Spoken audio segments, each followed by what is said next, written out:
नमस्कार साथियों, स्वागत है आप सभी का यूपी उत्कर्ष के इस ऑनलाइन मंच पर। मैं एसपी शुक्ला आप सभी प्यारे प्यारे साथियों का स्वागत, वंदन एवं कोटि कोटि अभिनंदन करता हूं। बच्चे, जैसा कि आप देख पा रहे हैं, टीचर बनने के लिए सबसे पहली जो एलिजिबिलिटी ज़रूरी होती है, टेट को पास करना। टेट का मतलब ही होता है मेरे बच्चे टीचर एलिजिबिलिटी टेस्ट। अब उसी टीचर एलिजिबिलिटी टेस्ट यानी कि शिक्षक पात्रता परीक्षा इसको हम बोलते हैं, आगे अगर सेंट्रल शब्द जुड़ जाए यानी कि केंद्रीय शिक्षक पात्रता परीक्षा की बात की जा रही है।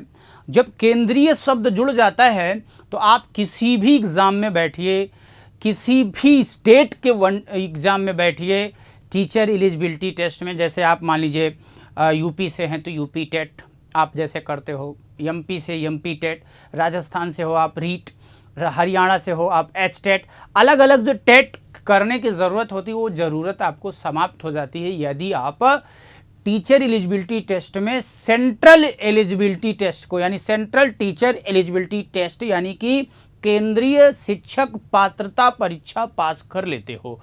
तो बच्चे देखो, पेपर में आपको बहुत अच्छे से पैटर्न भी पता है।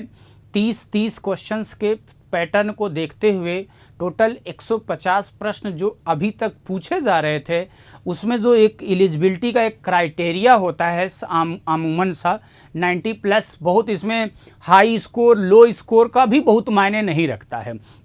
तो इस पर तो मैं एक लेकर आने वाला हूं अभी, जैसे कि कुछ अपडेट हुआ है पेपर में लेकर के कि जो है पेपर में क्या करना है, जो नया पैटर्न अभी लोग बता रहे हैं कि कुछ नया है, ऐसा कुछ नया नहीं है। फिर भी जो नया पैटर्न है उस चीज़ को लेकर के आएंगे बच्चे। कितना भी पैटर्न नया हो जाए, जो आप जानते हो, जो आप पढ़ते हो, उसी चीज़ों को लेकर के ही चीज़ें बनती हैं। तो शिक्षक भर्ती परीक्षा में लगातार जो पढ़ाने का अनुभव रहा है, वो अनुभव आपको बच्चे इस बार सीटेट में भी मिलेगा। क्योंकि सामान्यतः बच्चे आपको पता है कि ये परीक्षा आपकी हर वर्ष होनी ही होती है। बच्चा बहुत ब्रॉड लेवल पर इसमें होता है।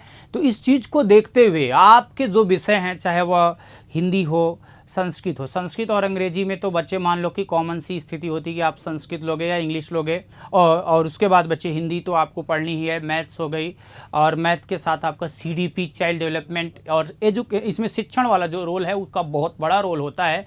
तो इन सभी चीज़ों को रूबरू कराएंगे और भरपूर मात्रा में आपको प्रैक्टिस भी बहुत सारा करवाएंगे बच्चे।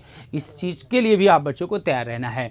तो आपको बच्चे सबसे पहले तो बता दें कि इसका जो ऑनलाइन आवेदन प्रक्रिया प्रारंभ होगी वह 17 सितंबर से ऑनलाइन प्रारंभ हो जाएगा बच्चे, जिसमें आवेदन करने की जो अंतिम तिथि है वह 16 अक्टूबर को अंतिम तिथि दी गई है। परीक्षा की जो तिथि संभावित है 1 दिसंबर 2024 से है। अगर आवश्यकता पड़ती है, बच्चों की संख्या अधिक होती है, तो यह परीक्षा 30 नवंबर को भी कंडक्ट कराई जा सकती है।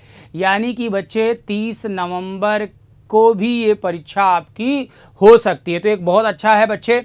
और सबसे बड़ी चीज़ बच्चे, इसमें आप अगर टाइम देखो, टाइम कितना है आपके पास, जो टाइम मिल रहा है बच्चे, वो टाइम अगर आप देखोगे तो लगभग आप, अभी सितंबर चला है, अक्टूबर नवंबर, यानी 2 महीना तो आपके पास पर्याप्त है, और इधर का 15 दिन, यानी लगभग 2.5 महीने का टाइम है। और आपको बच्चे बता दें, इन दिनों उत्कर्ष अपना 22वां जो 22 वर्ष का उत्कर्ष हुआ है, वो महोत्सव मना रहा है, जिसमें हमारे जो ऑनलाइन कोर्सेज हैं और जो आपके बुकशाला पर किताबें हैं, उन दोनों पर 22% एक्स्ट्रा डिस्काउंट, जो कि 16 सितंबर तक ही था, उसकी डेट बढ़ा दी गई है बच्चे। अब वो डेट 18 सितंबर तक हो गई है। यानी कि अगर आप प्रवेश लेना चाहते हो किसी भी कोर्स में, या फिर प्यारे विद्यार्थी कोर्स के साथ साथ कोई भी बुक्स आप बाय करना चाहते हो, उन सभी पर 22% एक्स्ट्रा डिस्काउंट दिया जा रहा है। तो इसका भी आप फ़ायदा उठा सकते हो। और बहुत शीघ्र बच्चे मैं एक ऐसी क्लास, ऐसी वीडियो लेकर आने वाला हूँ, सीटेट का एक स्ट्रेटजी बताने वाला हूं कि किस तरीके से पढ़िए। जो बच्चे कई बार ये कहते हैं, गुरुजी सब तो कर लेते हैं, वो शिक्षण वाला समझ ही नहीं आता। बहुत बार मैंने देखा बच्चों को ये समस्या। तो बच्चे ये समझना पड़ेगा, उसका कॉन्सेप्ट क्लियर करना पड़ेगा, बहुत आसान होता है बच्चे। ठीक है, तो वीडियो को लाइक करिएगा, शेयर करिएगा, और अगर कोई जानकारी आप चाहिए है, जिसको आप चाहते हो कि नहीं इसमें ये चीज़ें बतानी चाहिए, तो उस चीज़ को भी आपको बच्चे बताना है। ठीक है ना। तो इस बात को ध्यान देना। बुक वाला हमने आपको बता ही दिया बच्चे। ठीक है, तो चलो आज के लिए प्यारे विद्यार्थियों इस सेशन को यहीं पर समाप्त करेंगे। बहुत शीघ्र हम उस बिंदु पर लेकर के चर्चा करेंगे। बहुत बहुत धन्यवाद।